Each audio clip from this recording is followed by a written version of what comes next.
Hey, everybody, welcome to this episode of Compassion and Courage Conversations in Healthcare. This is the podcast that teaches compassionate communication, provides perspective, and inspires resilience. I'm your host, Marcus Engel. I'm a professional speaker and author, a compassion consultant, and an adjunct faculty at the University of Notre Dame teaching pre-meds compassion science. And today, I get to welcome to the show Bill Doherty. Bill, thank you so much for being with me. Thank you, Marcus. Nice to be here. Thank you. And Bill, we met a few months ago in Boston at the Patient Experience Summit, and you put all of that event together. It was a wonderful event, and you are the head of the founder and CEO of International Conference Development, which helps put together impactful conferences for healthcare professionals all across the country and I guess internationally too. So thank you for the work that you do. And from somebody who is at a lot of conferences, you do it well. Thank you very much. I appreciate that. And we actually met a few years back. You spoke back at Harvard University, I think about 4 or 5 years ago for our conference. The Patient Experience Symposium has been going on for 8 years now. 8 years now for the Patient Experience Symposium. It's an amazing event, and I've been glad to be a part of it a few times. And I've met a lot of wonderful thought leaders and people that are just super passionate about this work. And I guess that probably leads me to the first question: is how did you get involved with this whole realm of conferences, and specifically in healthcare?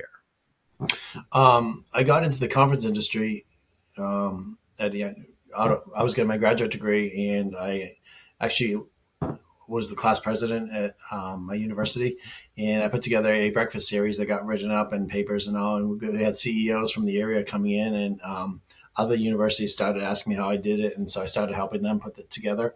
And folks told me I should get into doing this, and I never thought there was a career in it. I went into banking, and I actually got held up a couple of times. I had a gun to my head twice, and that got me thinking of a career move. So I thought I would give this a shot.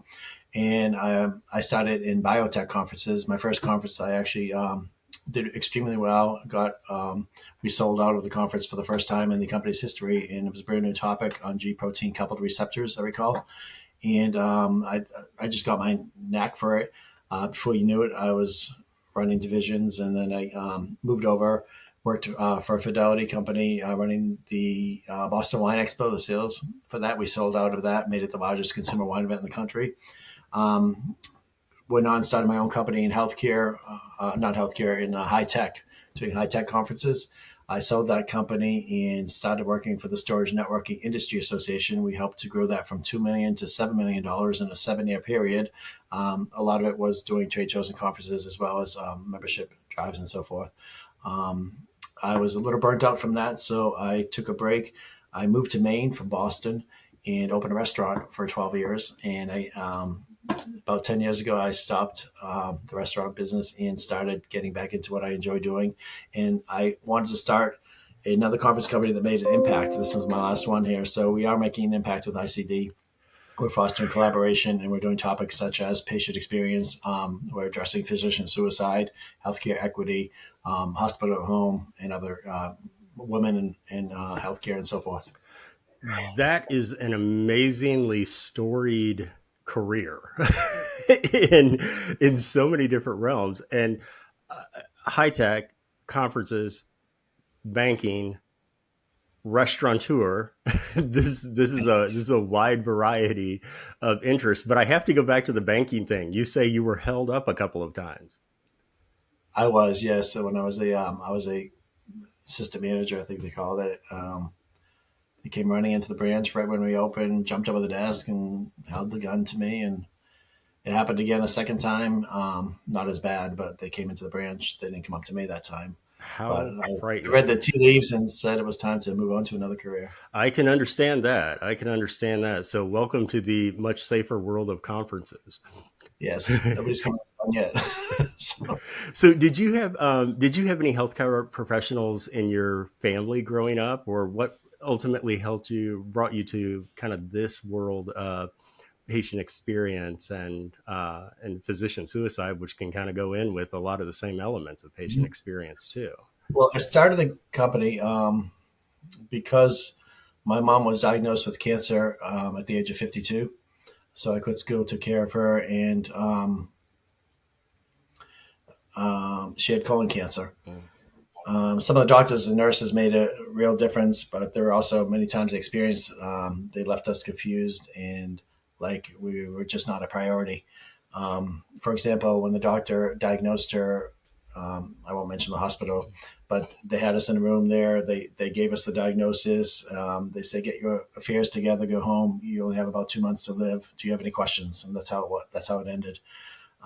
We left the office with so many questions and tried different hospitals until we were satisfied with the oncologist that we met at a different hospital. And they gave my mother hope, and she kept going for another 2 years. So she fought hard with all kinds of treatments. I took a break from school. I took care of her. She had stage 4 colon cancer. She ended up passing away 2 years later, but for that 2 years, she was given a little hope from the doctor. And I said, something has to change the healthcare system. You're diagnosed with a serious illness, you're scared, you're confused, you don't know what to do or who to turn to. You go to the doctor for help, but you feel lost and alone. It's a reality for many patients today, and the healthcare system is broken, and it's very complex, it's overwhelming, and it feels like you're just a number. So I'm trying to make impactful conferences that address that and make the outcomes for patients and make the experience better. And you do, and you do. I'm trying. Yeah, you're trying, and I'm glad to be part of that too. So you know that I do this work with pre meds at Notre Dame, and their first assignment of the semester is to share just like a 2 page reflection about a time that someone was there for them or that they were there for another, much like that experience that you've heard me talk about from the stage of Jennifer holding my hand in the emergency department and saying, I'm here.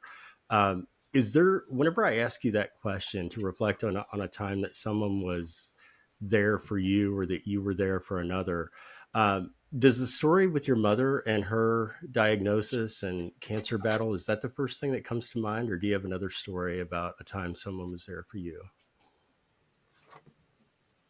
That's the first thing that came to mind. But 40 years later, during the pandemic and after during the past 3 years, I've been taking care of my partner with esophagus cancer.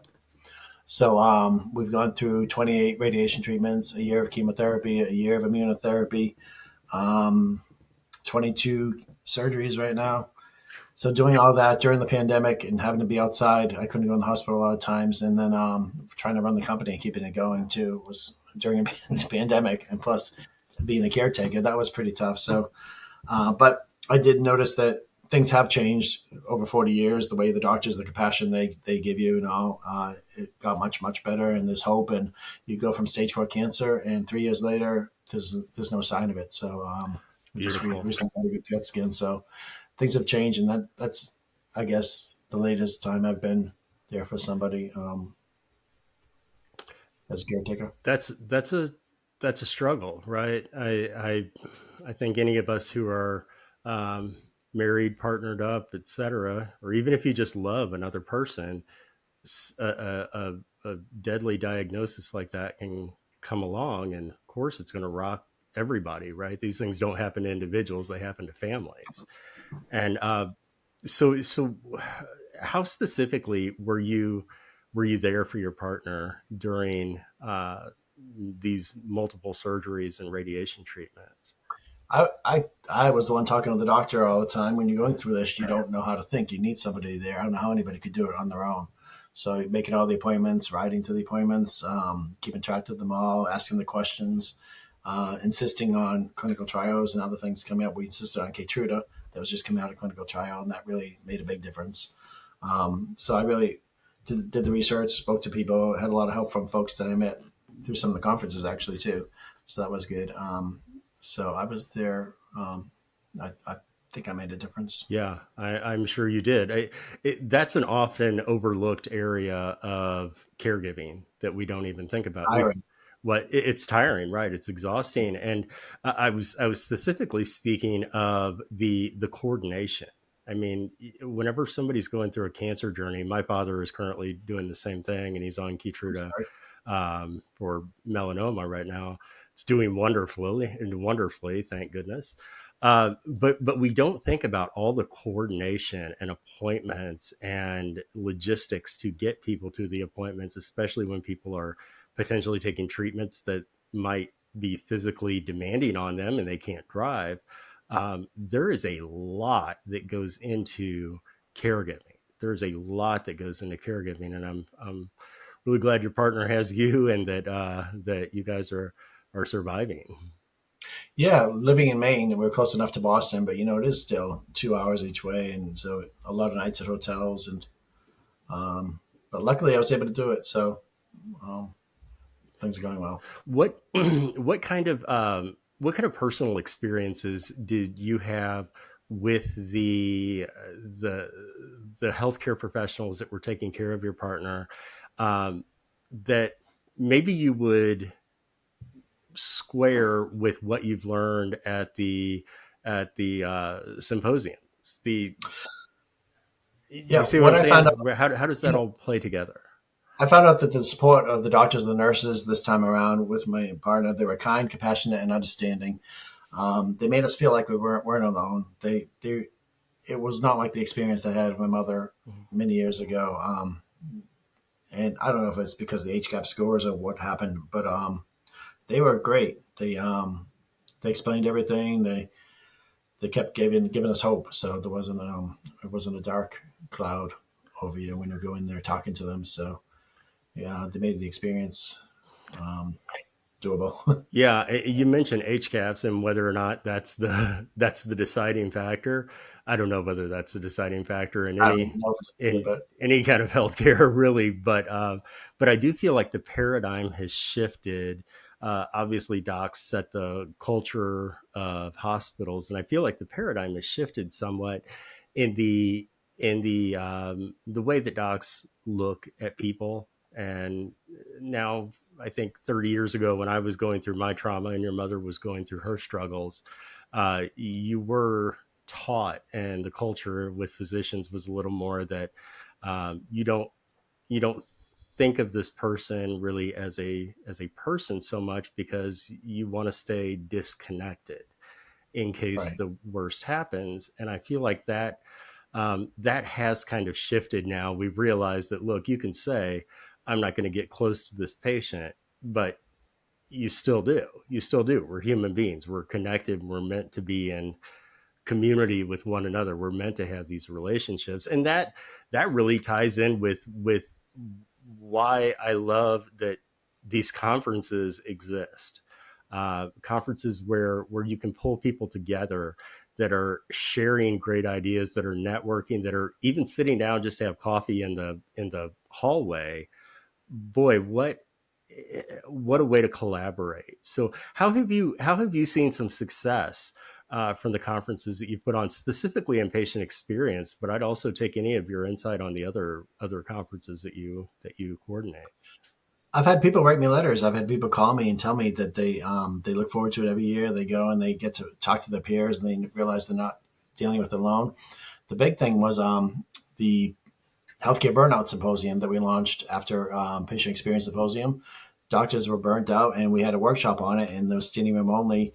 We started out as a physician burnout conference, then we opened it to all of healthcare, and people come out of those rooms crying and coming up and saying we saved their career, and they know they're not alone now, and they're addressing the fact that they're burnt out, and it's making a big impact. I think our conference on burnout, and then equity as well. We had a healthcare equity conference, and that's making an impact.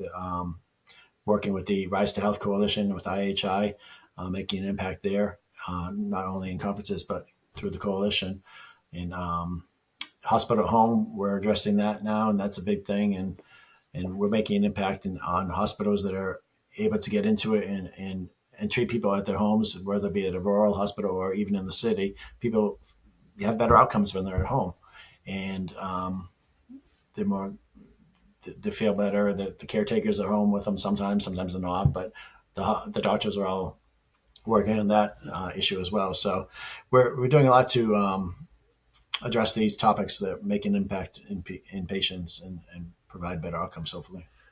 Well, and it's better outcomes not only for the patients but for the whole system as a whole. The whole idea of healthcare, the whole healthcare ecosystem, from um, the individual's emotions of the physician or healthcare professional burnout, all the way to trying to change things systemically. That's a big swipe across healthcare. You're making an impact. Making an impact. We're trying. Yep. We have a great team in place. So we've all been in the conference business for quite a while, and we're industry veterans. My team, and we're doing it. We're all doing it because we feel like we have a purpose. So we're not doing it because we're not getting rich from it. We're doing it because we want to make an impact, and that's the reason we have this company. And I think that's the reason that most people go into healthcare too, at least initially. Is that they go into healthcare, we want to make an impact, right? I think that's it's almost innate in us as human beings that we want to make a difference. We want to help people, and at the same time, there, at least across hospitals, we know that they say when we talk about burnout, that what, like 80% of burnout is systems based. And it's like, well, then how do we change the systems to make things easier on the individuals? I love what you said about at the burnout. Is it a symposium, summit, conference? Healthcare, yeah, healthcare burnout symposium. We have one coming up in May in San Diego, and we did it last year at UCLA, and this year it's at the University of California, San Diego, and we do it every fall at NYU Langone Health. We'll be doing it again in November this year. Excellent, excellent. And we'll be happy to drop the links for those in the show notes too. Oh, thanks. Yeah, absolutely. We want to get as many people as we can to stay in this sacred field. But what you had said about people coming out of the room crying and saying that you saved my career, boy, I feel like that's some of the work that I do with the narrative medicine and narrative nursing. It's Mhm. just giving individuals the invitation and maybe even the enticement or the opportunity to sit down and even quietly reflect for a couple of minutes, instead of just feeling burnt out, but actually reflect for a couple of minutes.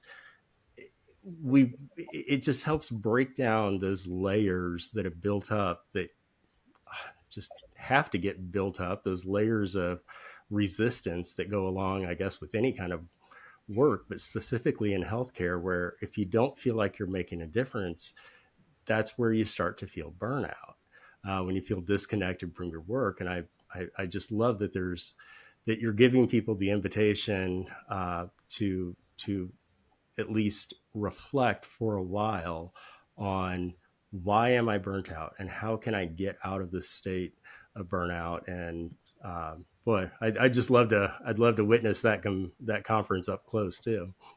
Oh, you're welcome anytime. Yeah. Yeah, connecting people and then fostering the collaboration is what we do, and it's important to come together.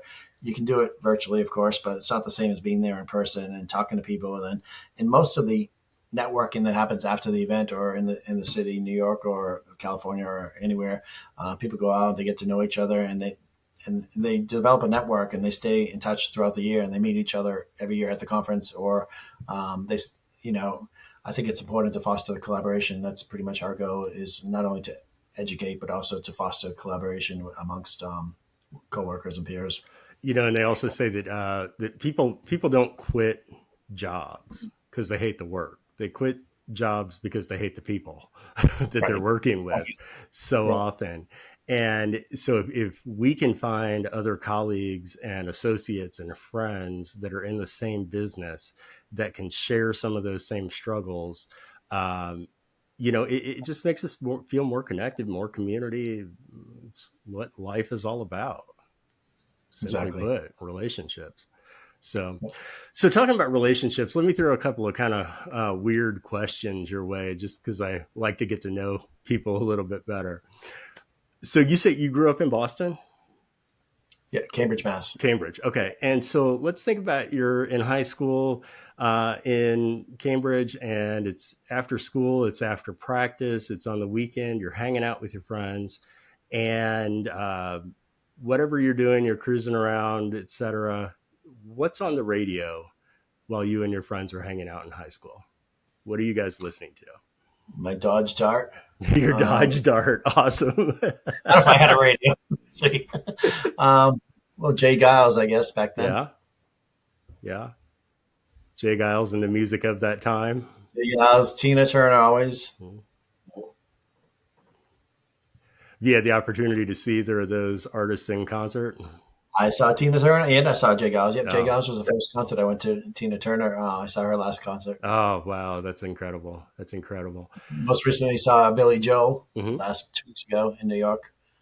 That's on my list. That's on my list of somebody to see. Oh, it's worth it. It's Yeah. great.